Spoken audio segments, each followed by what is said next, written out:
were probably wondering what the heck's going on with the E36 I'm about to show you right now. So I'm just looking at it. Looks about the same, but just a few minor things I did. Haven't posted in a while, so I figured I'll put one up. So anyways, let's get into it. So from the interior, nothing much has changed really. Wired up, just an amp shut off. I'll show you how that works.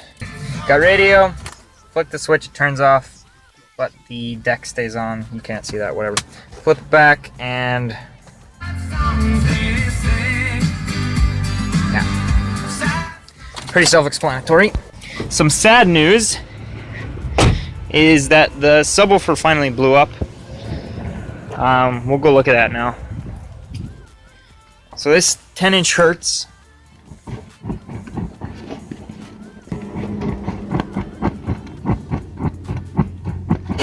While I removed that, I figured I'd just take it a next step further and remove some more weight.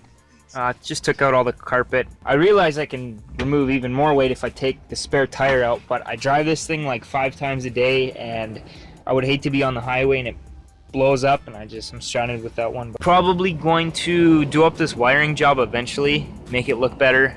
Surprisingly, it doesn't rattle all that much when you're driving, even with the exhaust.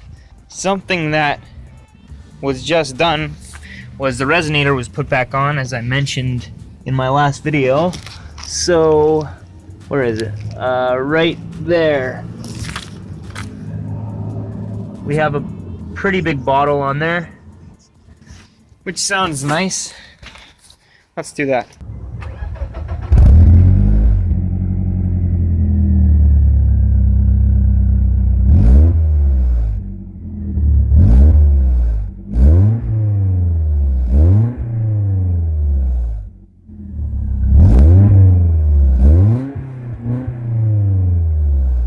This, even the birds think it's crap. So that was the exhaust. I mean, it's a lot quieter than before. It's not obnoxious now, according to some people, but everybody's got their own opinions. Something I did with the intake was I ran this sewer pipe for an RV down around to the driver's side fog light. You can see the pipes in here. Just screwed it right to the bumper.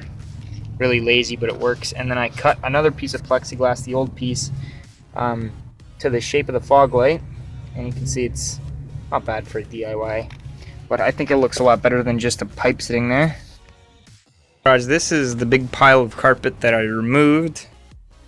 It's about 20 pounds, 25 pounds of weight. The bottom piece was the heaviest.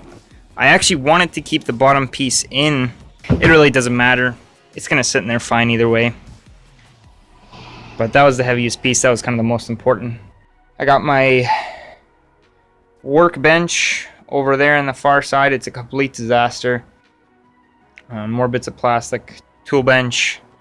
This is where I keep all my cleaning supplies and paints and stuff, and it really needs to be cleaned. I still have the old halo headlights that were on the E36. Looked at getting some coilovers. Not sure if I want to commit to that yet. So this is my neighbor's car. 1978 Fiat Spider, 124. Nice. I've been working on it for about 12 years. It's got 40 IDF Webers on it. High compression pistons with a shaved head and ported head. It's about 11-to-1 compression. And the compression in each cylinder is 230 psi. 4-to-2-to-1 headers, and crane electronic ignition, and big valves, springs. So it goes pretty good.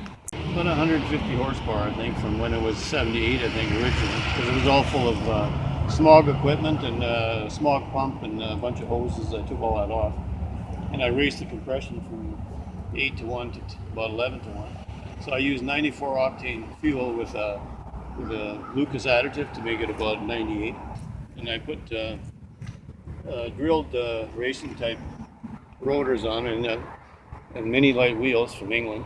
I put a custom steering wheel on it with a Ferrari steering, like a horn button, and that's a wood steering wheel from Australia.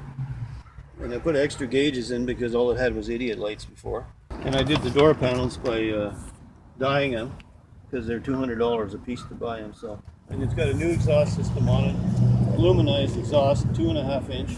So how long have you had this car? About 14 years now so far. I put a lot of money into it. Oh, it looks great. Well, thanks for showing us your car. Yeah. It's a beauty. Oh,